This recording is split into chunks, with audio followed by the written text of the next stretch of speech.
Backstage. Hello les amis, bienvenue sur Backstage dans les coulisses d'un comic shop, ou plutôt bienvenue dans un nouveau batch de lecture. Aujourd'hui il y a 8 titres dont je vais vous parler. Je vous montre d'abord le sommaire d'I Collector numéro 1. On a le Detective Comics annual 2026, c'est Fred qui m'a recommandé de le lire. The Dirt Beneath the Devil numéro 1. End of Life numéro 6. For Psycho numéro 1. One and Rebels US of Anger numéro 2. The Greatest American Hero numéro 1 et Absolute Batman 23. Ça c'est le programme d'aujourd'hui. Dans le prochain batch, je vous montre déjà ce qu'il y aura. En incluant Miles Morales numéro 1 qu'on n'avait pas encore reçu en fin de semaine dernière. Il y aura Batman et Robin Dynamic Duo numéro 1. Dread the Hole. Supergirl Survive. Bleeding Earth. Of the Earth. Rascal Randy numéro 2. Nice House by the Sea numéro 11. Banana number 1, tout un programme. Régicide numéro 1. Supermondo Megamuts, Clayface, Celebrity Dirt numéro 2 et enfin on va revenir, mais peut-être je ferai une vidéo dédiée qu'à celui-ci avec le Florida Hippopotamus Crocodile Massacre, un énorme délire, beaucoup de laisser aller mental comme dirait l'autre. Franchement je devrais presque finir, c'est vraiment très très con et du coup j'ai vraiment beaucoup aimé. C'était la semaine dernière qui était extrêmement chargée. Là au moment où je vous fais cette petite vidéo on est quoi, lundi, donc 17 août. Vous la verrez peut-être ce soir, sinon demain. D'abord un gros remerciement à toutes les personnes vraiment qui nous ont relayé ou envoyé des messages suite à la vidéo, notamment sur la nouvelle génération de lectrices et de lecteurs. C'était franchement, celle-ci vous en avez beaucoup parlé, donc on a eu beaucoup de gens qui nous en ont parlé, d'un peu partout dans la sphère comics, comme on dit. C'était très très cool, on a eu beaucoup de touristes la semaine dernière, et après évidemment il a fait très très chaud. Alors il fait encore chaud, mais surtout là il fait très humide, donc c'est pas les journées les plus agréables, mais bon comme vous on attend un peu de fraîcheur, on espère qu'il y aura enfin un peu de fraîcheur. Franchement je vous jure, il y a des endroits, la Garonne ici presque on pourrait la traverser à pied comme je dis, donc il nous tarde. Allez, c'est parti. The Eye Collector numéro 1, c'est une reparution. C'était publié, ça avait commencé à être publié il y a quelques années. Ça ressort chez Image Comics avec peut-être des ajouts. Je n'ai pas encore vérifié, par Jonathan Ball, Lyndon Rachenka et James B. Tuichuk. Que voici. Et alors c'est très particulier ce truc-là. C'est franchement, c'est recommandé par Scott Snyder notamment derrière là. Mais vraiment, je vous montre un peu graphiquement. On est entre un dessin naïf. On est en 1969 avec Apollo 10, la mission qui a précédé Apollo 11 et donc les premiers hommes à avoir marché sur la Lune. Sauf que, est-ce que c'est pas la rencontre avec le fameux Man of the Moon que vous découvrez un petit peu ici, dont va nous parler ce comics. Qu'est-ce que c'est que cette présence là? Il y a vraiment un côté très manga, je vous montre un petit peu dans le dessin. Et c'est quoi ce rapport avec les yeux? On est sur une espèce de présence particulière qui considère l'homme comme une espèce faible et en gros extrêmement fragile, mais qui va tenter de redonner une chance à l'espèce. Quoi que ça veuille dire, il va y avoir une interaction avec l'équipage d'Apollo 10. Franchement, ce qui est fou, c'est qu'il y a parfois un dessin très très naïf. Parfois, on a un peu l'impression d'être limite dans un comics, bande dessinée, voire du seinen. Avec, alors il y a des schémas, des choses comme ça, etc. Donc on a un niveau de dessin qui est vraiment très très contrasté. Il y a une proposition qui est vraiment très étrange. Je ne vous montre que ce qui est possible. Il y a parfois, on est clairement sur presque des photos ou des choses faites à partir de photos. Vous voyez? Mais c'est tellement bien fichu, bien intriguant qu'on a vraiment très très envie de lire la suite de ça. Qui arrive à chaque fois avec des couvertures vraiment toutes plus cheloues les unes que les autres, j'ai envie de vous dire. Donc franchement, est-ce que je vais lire la suite de ça? Oui. Le niveau d'anglais de ça, franchement, on n'est pas sur un truc extrêmement compliqué. Il n'y a pas de thème particulier vraiment, donc on est sur un 2 sur 5 et vous avez la note qui s'affiche automatiquement. Maintenant, est-ce que je pense, comme on le fait depuis la dernière fois, qu'il peut y avoir une publication française là-dessus? Je pense que c'est possible. Après, le marché étant ce qu'il est à l'heure actuelle, je sais pas du tout, mais c'est pas impossible vu le caractère un peu particulier du truc ou quoi. Peut-être un 15-20%. Peut-être qu'en d'autres temps, j'aurais peut-être dit que Comics Initiative aurait pu se pencher sur le truc. Là aujourd'hui, je sais pas du tout si quelqu'un ira. C'est pas mal, il y a un truc en tout cas quand même.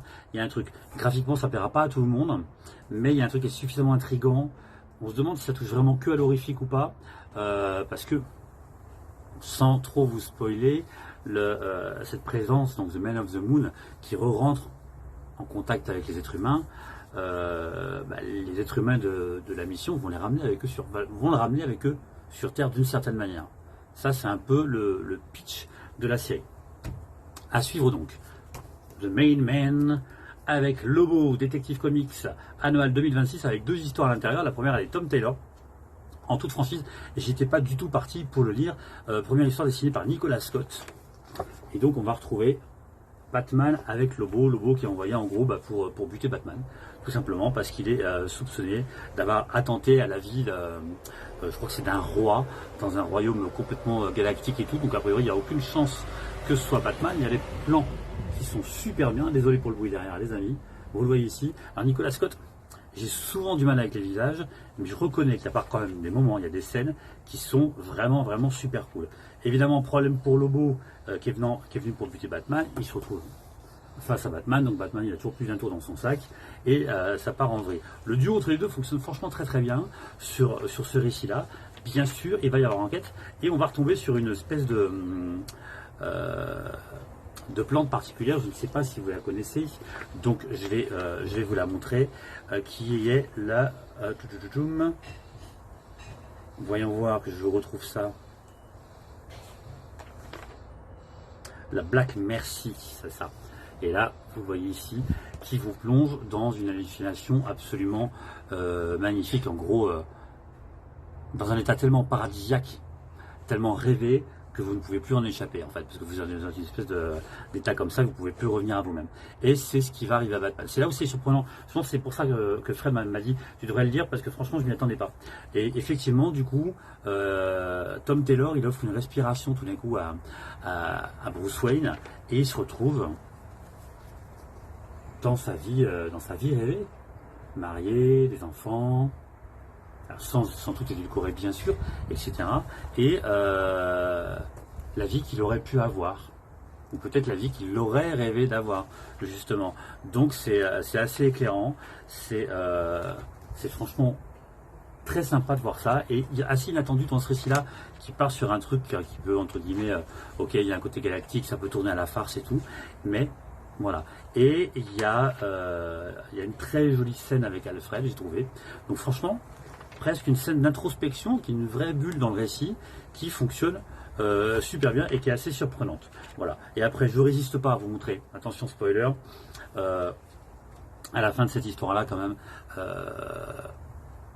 Batman va user d'un véhicule. J'ai trop kiffé, je vous le montre. C'est ça, franchement. Moi j'en veux plus de ça, c'est complètement what the fuck, j'adore. Ça c'est la première histoire qui est présente dans le Detective Comics annual Les Amis. Mais il y a une deuxième histoire, For the Man, ça c'était For the Man Was Everything, donc c'était le titre de la première série. For the Main Man Was Everything, donc un gros clin d'œil à Alan Moore évidemment. Et la deuxième histoire, c'est vraiment un récit avec Mr. Stig notamment, et ça se passe dans... à Gotham, dans Carol Street Studio. Et en gros, graphiquement, c'est comme ça. C'est un petit récit qui paie pas de mine, où en gros, on nous raconte l'existence de cet immeuble, qui est un lieu de résidence pour des artistes depuis toujours, qui a toujours été épargné par tout ce qui se passait à Gotham, qui est tenu par une femme depuis toujours. Et il y a plein d'artistes qui vivent là. Ça résistait à tout, ça résistait à toutes les destructions, ça résistait à la finance, qui pourrait vouloir s'emparer des immeubles, etc., etc. Mais arrive ce nouvel artiste qui semble complètement obsédé par Batman, et ça va partir en vrille vraiment sévère. Franchement, on est plus sur un côté un peu horrifique comme ça. C'est très chouette. Et alors, il y a un tout petit clin d'œil à la con, je vais dire. Alors attention spoiler, parce que là vraiment, je vais vous montrer un truc. À un moment donné, vraiment là, je vais spoiler, donc arrêtez-vous pendant 30 secondes, même pas. Je vous montre une case. Stig est vraiment fait que des trucs par rapport à Batman, et on a l'impression qu'il a récupéré Batman, ou une case de Batman, ou on sait pas quoi, etc. Et juste dans une case, regardez bien, c'est du canonique, hein, je précise. Regardez bien ici. Vous voyez, c'est pas du tout le bon logo, hein, si vous m'avez suivi. Donc je pense que c'est juste un easter egg, c'est juste un clin d'œil. Franchement, l'artiste là-dessus, c'est Fran Mariscal. clin d'œil, easter egg, ça peut pas être autre chose a priori, mais franchement c'était assez délicieux. Après, il faut avoir l'œil. Ça prouve que si on s'arrête pas dessus, on passe comme ça, surtout que c'est vraiment pas suivi de quoi que ce soit de particulier. Enfin, sur le coup, j'ai un petit peu tiqué. On passe ensuite, les amis, à The Dirt Beneath the Devil. Si vous avez lu les titres dont je vous parle, surtout n'hésitez pas en commentaire à en parler. The Dirt Beneath the Devil, ça c'est chez Matt Cave. C'est Dan Panosian au scénario et souvent en couverture. Là, c'est une couverture de Jacob Phillips. On allait commander plus. Pourquoi? Parce qu'il, vous le savez, il vient dans un mois. L'artiste, c'est David Ferracci. On est à Kansas City, Missouri, en 1891. Voici. Et on va suivre une jeune femme qui s'appelle... C'est la fille de William Buckley qui vient de casser sa pipe. C'est son père, mais elle ne l'a pas connu. Sa mère était partie directement vivre à la grande ville, donc New York. Et en fait, elle vient parce qu'elle est convoquée pour la lecture de l'héritage. Elle s'appelle June, June Buckley. Elle est accueillie juste ici. Graphiquement, ça va être tout de ce tonneau-là. Donc sur les visages, c'est pas très expressif. On a souvent un peu les mêmes têtes, on va dire.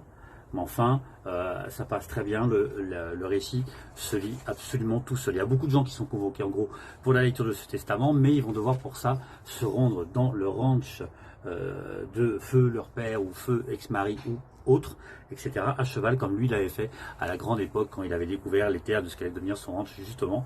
Un périple qui va les entraîner, qui n'est pas forcément évident. Et June va se récupérer un cheval qui est vraiment très particulier, qu'on voit ici, et qui a l'air assez indomptable, sauf que quand il la voit, tout d'un coup, je ne dirais pas qu'il devienne doux comme un agneau, mais presque. Donc c'est assez surprenant.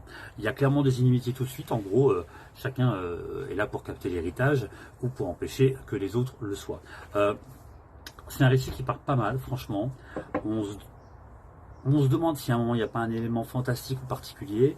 On sait que les uns et les autres vont se tirer dans les pattes ou se planter les couteaux dans le dos dès que ce sera jouable. Donc ça c'est assez classique. Mais franchement, pas mal. Je reviens là-dessus pour redire niveau de lecture. On va dire 2,5, 3.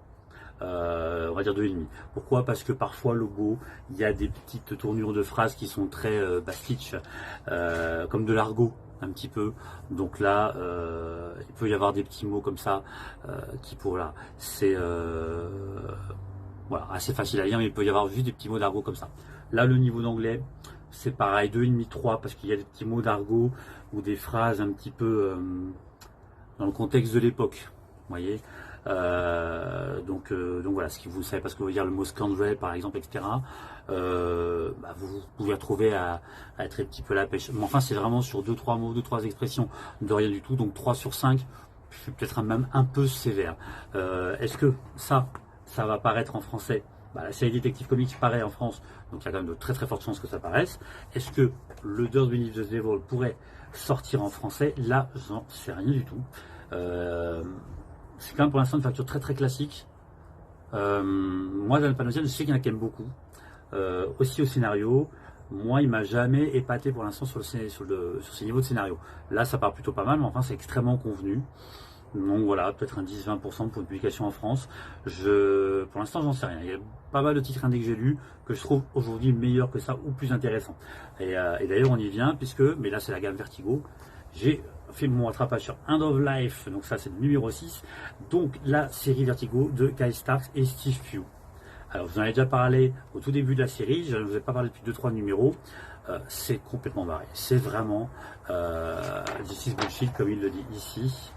Franchement, notre personnage principal, donc Eddie Stallion, tueur qui a dû retourner dans la petite ville où il n'y avait aucune envie de retourner, qui s'appelle Pluto, et retrouver son père qui est absolument détestable, mais lui n'est pas forcément beaucoup plus aimable non plus, va se retrouver, c'est un numéro de transition qui nous amène vers autre chose, où il y a des gens qui vont, évidemment tout le monde veut le buter, à cause de ce qu'il a fait au début, si vous vous en rappelez.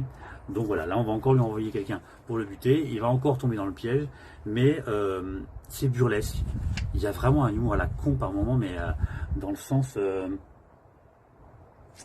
pas potache, mais ouais, potage, burlesque comme ça, un peu cru par moment. Eddie, en fait, on se rend compte de plus en plus qu'il a quand même du cœur, qu'il le cache bien. Il y a toujours des moments où il est complètement à côté de ses pompes, quoi. Et puis, de temps en temps, il a des sursauts d'intelligence. Mais alors vraiment, c'est hyper chaotique. Et du coup, c'est très marrant. C'est très bien mené. C'est c'est vraiment l'une des très bonnes surprises au retour de la gamme Vertigo. End of Life, c'est super bien, reste à voir le niveau d'anglais là-dessus, on va mettre 3. Et sur la probabilité d'une publication française, je dirais quand même que là, je serais surpris qu'Urban n'y aille pas parce que c'est pour moi l'un des meilleurs titres Vertigo de ce qui est revenu. Donc, bon, à mon avis, on est sur du 70-80% de probabilité. Urban n'ont pas encore annoncé du tout leur plan pour 2027 et le retour de Vertigo, voir comment ils vont venir proposer ça. Il est très probable qu'ils ont une idée en tête, bien sûr, de comment ils vont le développer. Pour l'instant, on n'en a pas la moindre idée. On vous en parlera évidemment dès qu'on le saura. Ensuite, j'ai lu Forbes Psycho chez Unipress et le Matt Kindt et Brian Hurst. Niveau d'anglais, 2. Extrêmement lisible. Alors j'aime beaucoup Matt Kindt souvent. Et là, on commence sur du noir et blanc. Cette page-là, elle est juste là pour le contexte. En gros, il y a une dizaine d'années, Singapour a complètement été explosé et c'est carrément, littéralement, du coup, effondré dans le sol, etc. Suite à une attaque d'un immense groupe terroriste, une organisation qu'on appelle le Seven Seals. Et suite à ça, il y a eu une organisation internationale, on va dire, sous couvert des Nations Unies, qui s'appelle SAW, Strategic Alliance Worldwide, qui a été montée pour les traquer et pour mettre fin à leurs activités. Quand on commence notre histoire, on est justement sur la scène finale d'assaut avec ce personnage-là, le Blue Bishop, qui est pourtant tout rouge, qu'on voit ici, qui a l'air d'être le chef donc, des Seven Seals, et au moment d'attaque finale de SAW, contre les Seven Seals. Donc en gros, les très gentils contre les très méchants. En tout cas, c'est ce qu'on nous vend au début. Scène finale, grand truc, etc. qui va tellement dégénérer qu'en fait, au niveau de l'opinion publique mondiale, ils sont tous considérés au final, ceux qui étaient les grands méchants comme ceux, tout d'un coup, SAW, chargés de les arrêter, ils sont tous considérés comme des criminels parce qu'ils sont tous allés trop loin. Donc en fait, chacun va être complètement enfermé, cloisonné dans deux endroits différents, notamment ceux de SAW qui se retrouvent sur cet endroit qui est quartier de haute sécurité dans le Pacifique et qui s'appelle, est-ce qu'on a le nom ici, je ne sais plus. En tout cas, c'est ici, tu vois. Vous voyez, c'est juste là. Et donc, plus ça va, plus les agents qui faisaient partie de SAW sont traqués, sont tous ramenés là, etc. Sauf qu'en fait, c'est pas ça qui se passe. Et nous, on va suivre ce personnage-là, ici, qui au bout d'un an, a fini par se faire attraper aussi, il va être envoyé donc dans cette prison, qui en fait, les prisons pour SAW, va se retrouver, un truc dont on ne s'échappe pas du tout, avec des moyens pour qu'ils ne puissent pas s'échapper, parce que sinon physiquement, ils vont mourir, tout simplement. Il arrive là-dedans, et alors, attention spoiler les amis, c'est pas du tout la prison qu'ils croyaient.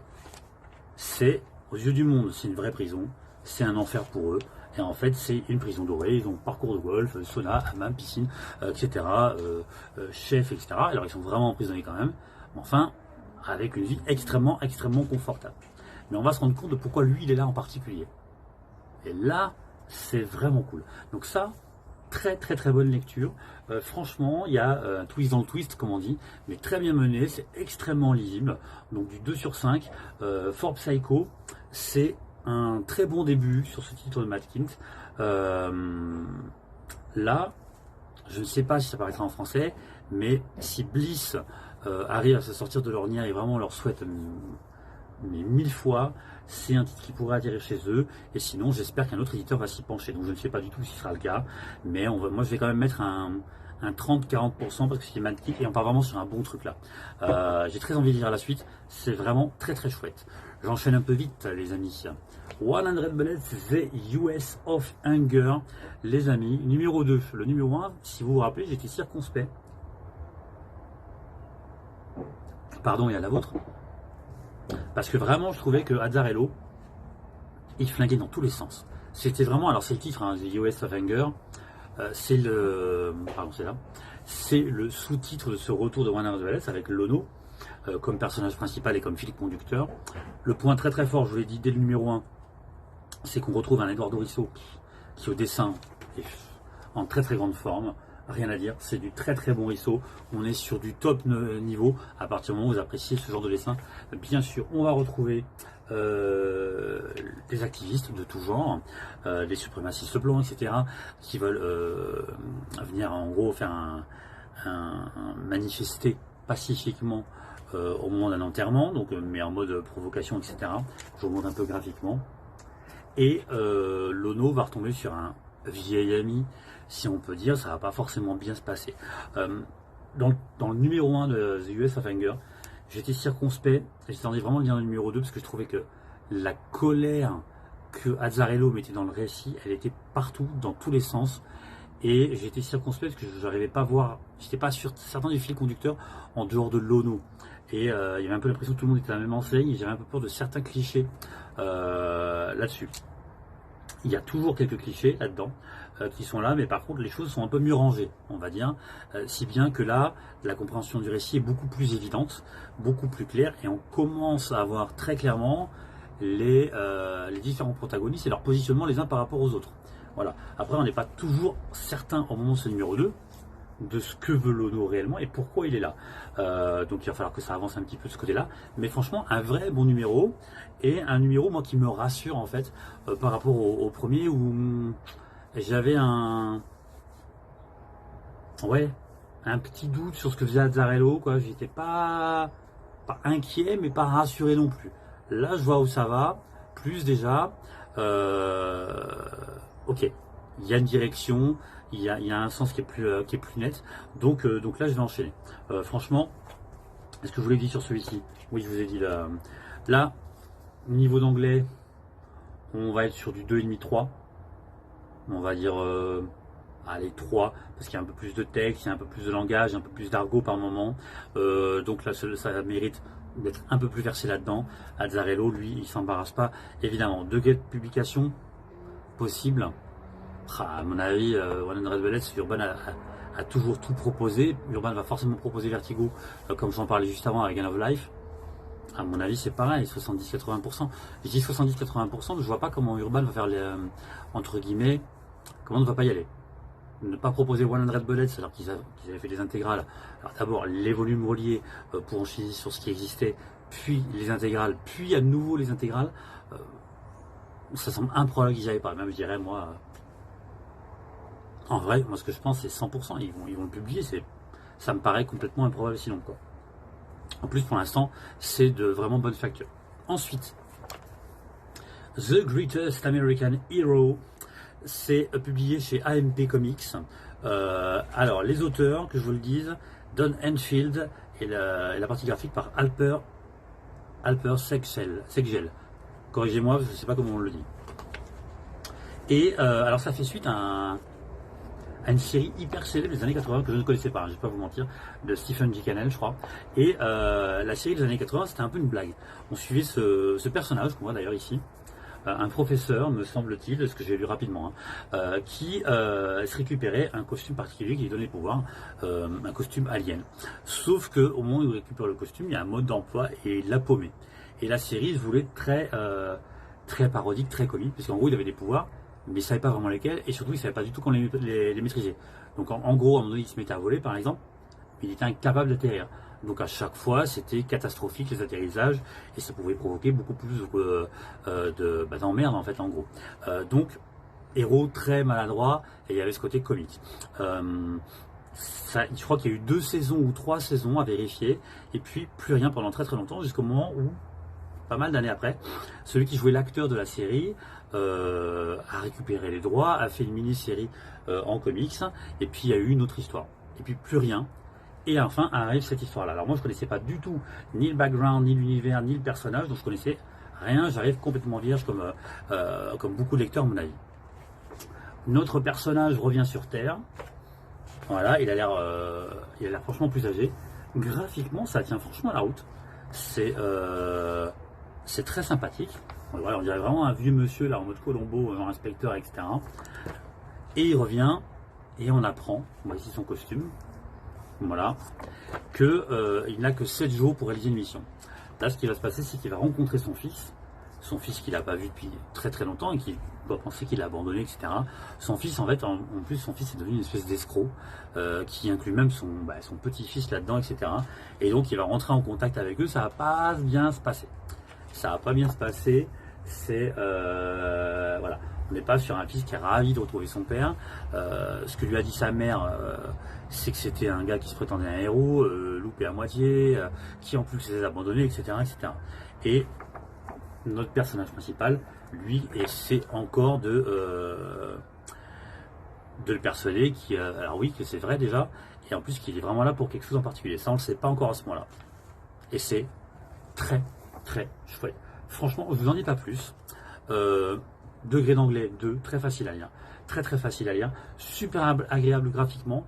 Et le récit se lit absolument tout seul. C'est vraiment bien mené. Franchement, c'est une super lecture. J'ai adoré ce truc-là. Je ne connaissais pas du tout. Est-ce que je pense que ça va sortir en France? Je ne pense pas du tout que ça va sortir en France. Parce que là, moi qui suis quand même un vieux lecteur, j'avais absolument pas les refs. Je pense que vous êtes nombreuses et nombreux à pas les avoir du tout. Mais franchement, c'est un super numéro 1. C'est un super numéro 1, j'ai qu'une seule envie, c'est de lire la suite. C'était franchement super bien. Donc ouais, là, il va falloir que je fasse un réassort rapido, parce que je me rappelle même pas si j'avais commandé du deuxième épisode pour la boutique, je précise. Pour celles et ceux qui le suivent, oui, forcément, mais pour la librairie, pas sûr. Donc je vais essayer d'en recommander très très vite, là, pour vous dire dès demain, puisqu'on rouvre demain, pour avoir la suite de ça, parce que franchement, c'est super bien. Malheureusement, je pense que c'est 0% de chance que ça sorte en français, parce que aucun public existant déjà, probablement. Donc voilà.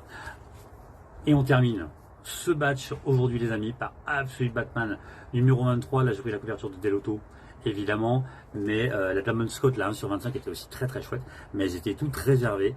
On retrouve donc Scott Snyder, Nick Dragotta, ça c'est la couverture régulière, qui est toujours derrière. Ça j'aime bien, parce que d'ici, vous la propose toujours également. Donc, avec d'abord une scène d'intro, je spoil rien, entre eux, voilà, notre personnage que vous voyez ici, bien sûr, avec sa fille. Tout simplement, ils ont des choses à se dire. C'est pas forcément la plus belle relation qui soit. Et après, très très vite, en fait, ce numéro, il est hyper bien composé par Scott Snyder. Je digresse un peu, parce que vous avez vraiment cette version d'Alfred, donc, qui est particulière, le contrepoint avec sa fille à quelques moments dans le récit. On retrouve les Robins. Alors là, les Robins, ils sont en plein dilemme, parce que sur les réseaux sociaux, il y a vraiment des sondages, en gros des enquêtes pour savoir qui sont les plus populaires, qui ne le sont pas, etc., etc. Et on a surtout un Jason Todd qui est vraiment en mode focus sur Batman. Il faut l'attraper, il faut le descendre, en gros. Il est ultra focus. Franchement, c'est massif. On retrouve un tout petit peu d'Harley. Et puis on va retrouver vraiment Bruce, c'est Superman. Tac. Donc c'est la partie 5, je crois, de mémoire. C'est ça, partie 5, c'est indiqué là. Donc ce sera la fin du tome 4, ça, les amis. Et on va retrouver Batman, Bruce Batman, Absolute Batman, avec un petit peu tout son entourage. Ça se passe pas bien du tout. Ça se passe pas bien du tout. Pour rappel, pour ceux qui ont suivi un petit peu, c'est aussi très très lié à la version d'épouvantail que vous pouvez voir là-dedans, et c'est très très réussi. Donc il y a plein de choses qui vont être mêlées. Les Robins, Alfred, beaucoup Bruce et les proches. Il y a des plans qui sont absolument incroyables et je peux pas vous les montrer. Franchement, je vais juste vous montrer, attention spoiler, en 3, 2, 1, par exemple, ici, c'est super réussi. Franchement, un très bon numéro. Et en gros, ce numéro-là, sans rien vous spoiler, il nous amène, normalement, c'est ce qu'on nous promet, à la naissance de la chauve-souris, sous-entendu d'Absolute Batman. En gros, ce qu'il doit suivre, c'est sûrement, c'est ce qu'on nous promet un peu, ça va nous raconter les débuts d'Absolute Batman. Donc ce sera un Absolute Batman Year One, ça je sais pas, mais c'est là où on va, les amis. Et là-dessus, degré de publication à 100%, au niveau de l'anglais, c'est du 2. Franchement, c'est hyper accessible. Donc de quoi se faire franchement plaisir, les amis. Voilà, ça c'était, vous voyez, ça fait quand même 8 titres. Et ça fait mine de rien 30 minutes déjà. Donc imaginez avec 12 de plus, dont un TP, je vous raconte pas, ça ferait 1h15. Je sais que ça vous dérange pas quand c'est long. Moi oui, plus déjà, j'avoue, je trouve ça trop long quand ça dépasse la demi-heure. Donc voilà, mais ça veut dire que déjà la prochaine session il y aura ça, il y aura Miles Morales. Je sais que vous êtes quelques-uns à me dire, tiens, il n'y a pas trop de Marvel. il va y en avoir, mais c'est vrai qu'en ce moment, moi par exemple, je ne lis pas les séries X. Je lis Iron Man, mais la série est lancée depuis un moment. Je lis Hulk, j'ai fait un beau rattrapage dessus, je suis très content d'ailleurs. Je lis Thor, j'ai attaqué Queen Black, je ne vous ai pas parlé du numéro 2, et là, il me tarde de lire le Miles Morales, qui est sorti donc mercredi dernier, et que je reçois, qui a dû arriver à la librairie aujourd'hui pour tout vous dire, et que donc j'aurai demain. Voilà, on se retrouve, n'hésitez pas très très vite, n'hésitez pas à commenter, à liker, à partager surtout les amis. Et encore merci pour tous vos commentaires, tous les suivis, n'hésitez pas à vous abonner, je le dis jamais. N'hésitez pas à booster, alors ça je sais même parce que c'était il y a 2 secondes en arrière. Donc pareil, si ça vous dit, n'hésitez pas à la faire. En tout cas, nous on se retrouve très vite, toujours dans la bienveillance, toujours dans la bonne humeur. Portez-vous bien.